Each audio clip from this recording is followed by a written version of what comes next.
बहुत हुआ सम्मान इनका, अब नहीं होने देंगे। पुष्पा जी आप आइए आइए, बैठिए बाइक पे, बैठिए, जल्दी आइए। कहाँ?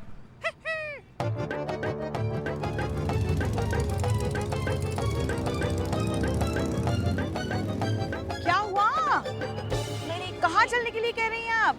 नहीं, कुछ नहीं कुछ नहीं, कुछ ऐसे ही मुंह से निकल गया था हमारे। ऐसे खुली आंखों से कोई सपना देखा क्या? चेता रहे हैं आपको, जागती आंखों से देखे हुए सपने खतरनाक होते हैं, अक्सर पूरे हो जाते हैं वो। सवाल ही नहीं पैदा होता। ये सपना तो हम किसी भी कीमत पर पूरा नहीं होने देंगे, चाहे प्रलय आ जाए। नहीं, आप काहे बात को ऐसे खींच रही हैं च्युइंगम की तरह? बोल, हाँ आप जो बोल रहे हैं ना, मुंह से निकल गया, कुछ नहीं, मतलब आपके चक्कर में बिना हेलमेट के निकल गया है वो। मतलब इसमें भी हमारी गलती है? नहीं तो क्या हमारा गलती है? हम आपकी आंखें उस तरफ है ना, आपकी नजर उस तरफ है, आपको दिखना चाहिए ना वो। हमको बातों में किसने उलझाया?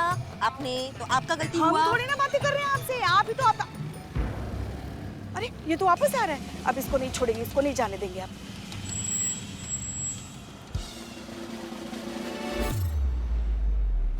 क्षमा कीजिए, क्षमा कीजिए।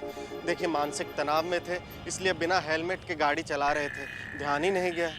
बताइए कितने का भरना है? का भरना है? दंड कितने का भरना है? गलती किए हैं, बिना हेलमेट के हम गाड़ी चला रहे थे, तो कानूनी दंड तो हमें भरना ही चाहिए, इसलिए तो हम वापस आए हैं। बताइए कितने का चालान काटना है हमारा? नहीं, इसका कोई जरूरत नहीं है। तुम अपना गलती मान रहे हो, यही बहुत बड़ा बात है। तो जाइए, कोई चालान नहीं। मतलब आप कहेंगी जाइए, हम कहेंगे धन्यवाद और हम चले जाएंगे? हमारे स्वर्गीय दादाजी, स्वतंत्र सेनानी, क्रांतिकारी, इनकलाबी हमेशा कहा करते थे कि अपराध अपराध होता है, भले ही वो भूलवश में किया हो या जानबूझकर किया गया हो। इसलिए हमने अपराध किया है तो हमें दंड मिलना ही चाहिए। दीजिए। अम्मा तुम एकदम अजीब आदमी हो। हम तुमको बोल रहे हैं कि तुम जाओ, चालान नहीं काटना, तुम अड़े हुए हो। चालान, ये दंड दीजिए, दंड दीजिए। आइए आप, जाइए, हो गया। हाँ, जाइए जाइए। देखिए, अगर आपने हमारा चालान नहीं किया तो हम आप पर कानूनी कार्यवाही करेंगे। अपना कर्तव्य न करने के अपराध में हम आप पर मुकदमा करेंगे। देखो तुम अपना गलती मान रहे हो ना, वो बहुत है, बस आगे से ध्यान रखना। जाओ अभी। देखिए, अगर आपने हमारा चालान नहीं किया तो हम आप पर कानूनी कार्यवाही करेंगे। अपना कर्तव्य न करने के अपराध में हम आप पर मुकदमा करेंगे। हमारे दादाजी कहा करते थे कि अपराध सबसे बड़ा गुनाह है और उससे भी बड़ा गुनाह है अपराध को छुपाना। इसलिए हम आपसे कह रहे हैं कि हमारा चालान काटिए। नहीं, हमको आप एक बात बताइए, आप कौन से ग्रह से टपक के आए हैं? क्योंकि आप इस ग्रह के प्राणी महसूस नहीं हो रहे। क्या नाम क्या है आपका? स्वर्गीय स्वतंत्रता सेनानी, क्रांतिकारी। आपका नाम? वही बता रहे हैं। इनकलाबी श्री ज्ञान प्रकाश शास्त्री के हम पोते हैं, भरत कुमार शास्त्री। भरत कुमार शास्त्री, बहुत बढ़िया। भरत कुमार शास्त्री, आप बहुत ही दुर्लभ प्रजाति के हैं। आप जैसे सच्चे और ईमानदार लोग जो है ना, इस दुनिया में आजकल कम देखने को मिलते हैं। आप बस ऐसी प्रेरणा देते रहिए। आप, बहुत अच्छा लगा आपसे मिलकर। पुष्पा जी, चालान काटिए इनका। जी बात। अच्छा एक बात बताओ, तुमने कहा मानसिक तनाव की वजह से तुम हेलमेट पहनना भूल गए। तुमको क्या मानसिक तनाव है? दरअसल हम एक प्राइवेट बैंक में काम करते हैं। हम अपना काम पूरी मेहनत और ईमानदारी के साथ करते हैं। नहीं, ये नहीं लिखना है चालान में। नहीं, हम ये बातें नहीं लिख रहे हैं, हम तारीख और गाड़ी का नंबर लिख रहे हैं। आप बताइए। हाँ। बताइए। देखिए, फिर भी हमें नौकरी से निकाला जा रहा है। हम अकेले ही अपने घर में कमाने वाले हैं, सारे घर की जिम्मेदारी हम पर है। तो अभी कितने लोग हैं आपके घर पर? हम अकेले ही हैं। हाँ? नहीं, अभी हम घर में अकेले ही हैं। परिवार में 6 लोग और हैं जो गांव में हैं। अच्छा, नौकरी चली गई तो परिवार चलाना मुश्किल हो जाएगा। बस उसी तनाव में थे और हम निकल गए।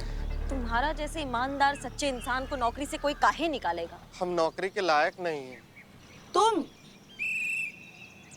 लायक नहीं हो नौकरी के? हाँ, क्योंकि हमें अंग्रेजी नहीं आती।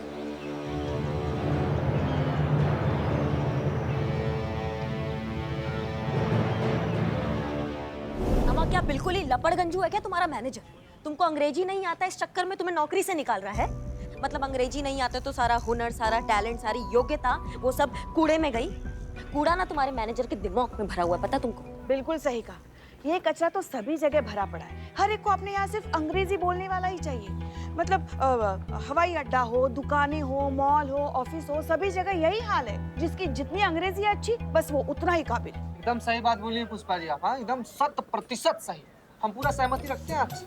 आपको पता है संतु जी, आपको पता है नहीं, बता रहे हैं ना संतु जी हम।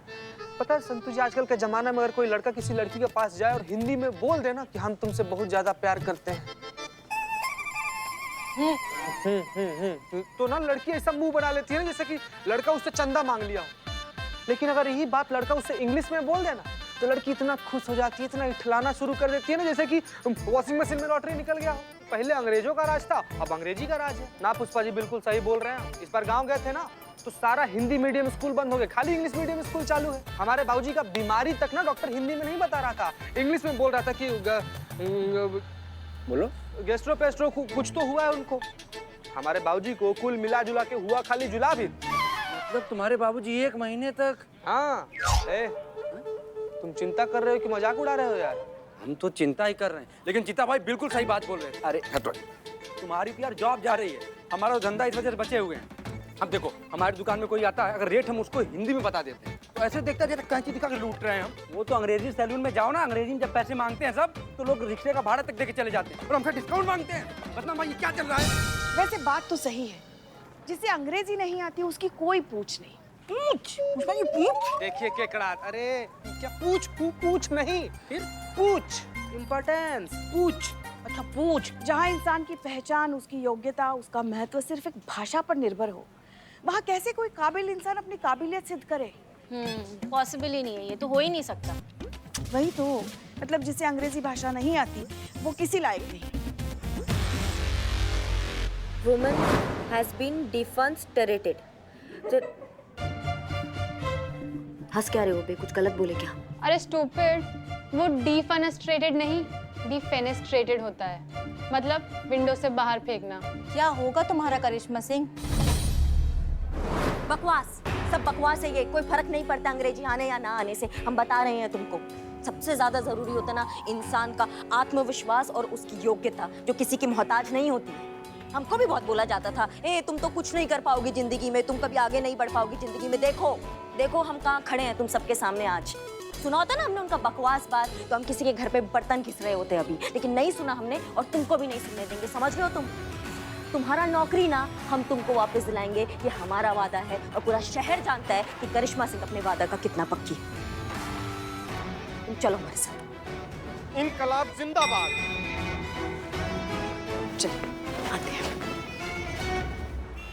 कार्य प्रगति पर है सर, प्लान काम कर रहा है और जैसा हमने सोचा था उससे अधिक गति से आगे बढ़ रहा है। जय हिंद सर। जय हिंद। मैडम हसीना मलिक जी आपसे मिलने आए हैं। उन्हें अंदर भेज दो। जय हिंद सर। जय हिंद। सॉरी सर, सर मैं आपसे बाद में बात करता हूँ। हसीना मलिक हमसे मिलने आई है। जय हिंद।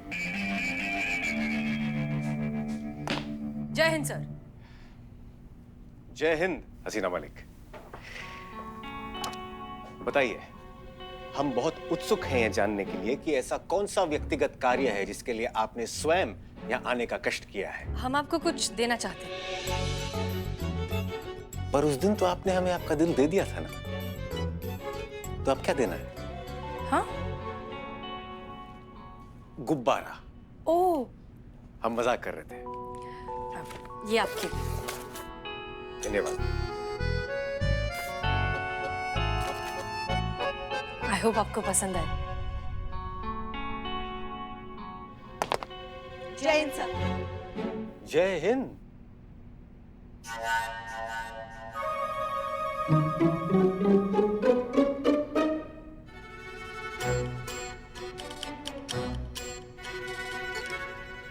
आप दोनों यहाँ क्या कर रही हैं? वो हमें पर्सनल काम था थोड़ा, लेकिन आप यहाँ क्या कर रही हैं मैडम सर? इसमें पूछने की क्या बात है? देख नहीं रही हैं आप डीएसपी सर के हाथ में क्या है? और मैडम सर भी तो अपने निजी काम से आई हैं। डीएसपी सर ने हमें गिफ्ट दिया था कुछ दिनों पहले, तो हमने सोचा हमें भी इन्हें कुछ देना चाहिए। Return gift? Return gift. जी बस वही देने आए। हम खोलें इसे? जी प्लीज।